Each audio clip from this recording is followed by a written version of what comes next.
Have you ever heard of the Prairie Lands?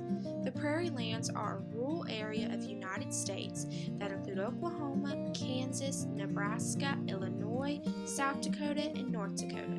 Much of the land there is fairly flat. There are sprawling fields of grass that are perfect for farming corn and wheat. Thomas Jefferson, the president at the time, made the Prairie Lands possible because they are part of the Louisiana Purchase. He bought the land from France so that the U.S. territory would spread into the Mississippi River.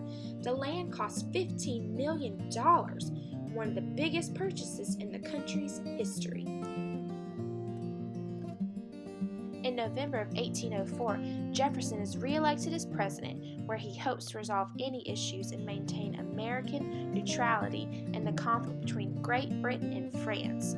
That plan doesn't work out very well because on June 22, 1807, the British warship Leopold attacked the American ship Chesapeake off the Virginia coast because its captain refused to allow the British to board and search for deserters. In 1808, James Madison is elected president and tensions continue to build with Britain. In June 1812, Madison asked for and received a declaration of war against Great Britain, and the War of 1812 with Britain begins. In 1804, the British burned the Capitol building in Washington.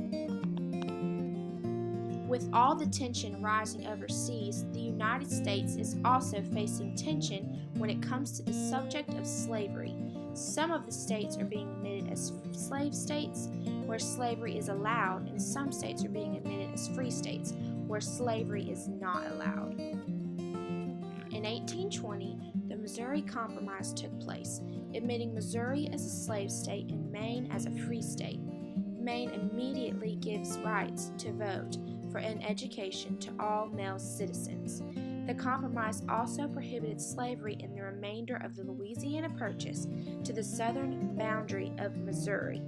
This held up until 1854, when the Kansas-Nebraska Act came to pass. That brings us back to the Prairie Lands, where our book, Sarah, Plain and Tall, takes place.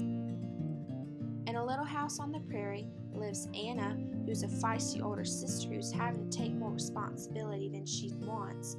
Caleb, the brother who just misses his mama. Their daddy, who travels a lot into town. And their 2 dogs live on the prairie.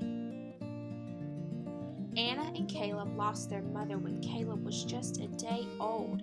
So at the beginning of the book, Caleb is asking his sister the question over and over about his mama since he doesn't remember her, and Anna is kneading the bread for dinner.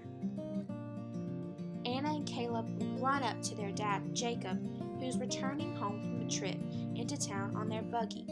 Jacob informs his children that he has placed an advertisement in a newspaper for a wife.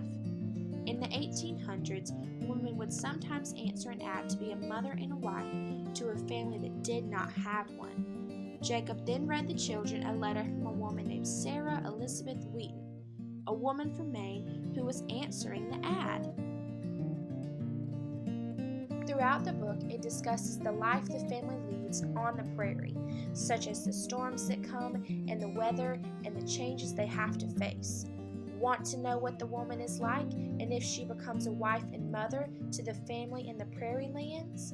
Read Sarah, Plain and Tall to find out.